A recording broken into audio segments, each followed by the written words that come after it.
Hey folks, we've had lots of questions about how to access grades in the way in which parents or students might see them. And I've made a video where I'm logged in as a parent and show you the path to get to courses and then this mastery button that shows their view. But it would be helpful if you had a way to show them in, say, a conference, just their students' grades without obviously revealing everyone else's. So what you'll notice is if you go to Gradebook, you'll see that I have some dummy grades in here for my son. And beside of each person in a roster in any subject, you have a couple of icons. The second one is a little graph icon. If you click on that, it opens in a new tab and it shows something that it calls a grade report. Now, this is what a parent would see if they were to just click on the word grades at the top. They will have grade report or grades up here where we have resources. Um, and they would see this. Now, this is the gradebook view that we've talked about in training a number of times. And we talked about how this view isn't particularly pretty.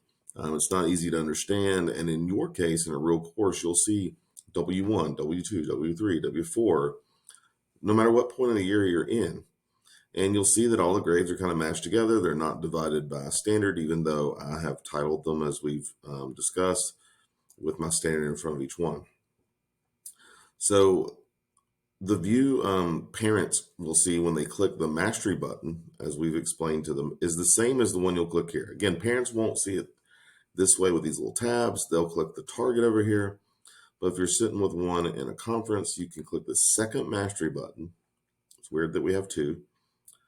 And this is the view a parent would see on their end. So you'll see that these cards that go the width of your screen are there for each of the standards. So you'll notice that that big sea of numbers that I had on the prior page is taken over by a card that sort of aggregates the assignments for each of the standards that I've taught so far. Now, again, this is a fake course, so you've got some first grade and fifth grade mixed together. You'll notice that if I have graded at least 3 standards, you see 3 of 4 submissions have been graded over here, that Schoology gives it a number. And again, that's the highest number of the 3 artifacts graded. That's not the average. Down here, though, even if I had graded a submission, you'll see something like this where it says no score. And we actually really like this because if you don't have 3 artifacts in for a standard yet, which might take you some time to do, Schoology is not going to guess at a number for you, which is nice. We're not going to miscommunicate that a student has mastered something when maybe they've only shown mastery one time. Or we're not going to show that they got a 4 when maybe they got lucky one time. Or 2 when maybe they had a bad day. So a parent would be able to see this overall score. And if they click on the standard, it'll show all the assignments that go with that standard. It'll show the grade for each one and even the ones that don't have a grade yet. And it'll even show the standard itself right here. And this is in actual speak from the real North Carolina Standard Course of Study. So it's not manipulated or sugar-coated or dumbed down in any way, shape, or form, so they know exactly what the standard says. Again, this is exactly the screen they'll see. They'll just go to it a different way.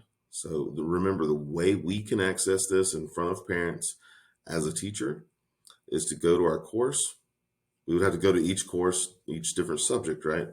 We would click on Gradebook and just click the little bar graph icon beside the student's name. Then I can flip my computer around and show them what's going on, preferably by clicking on Mastery, the second one. If you do click on the first one, don't worry. It's just not going to show you anything because there's different kinds of Mastery in Schoology. All right, that's it. If you have any questions, please reach out to your ITF. Thanks so much.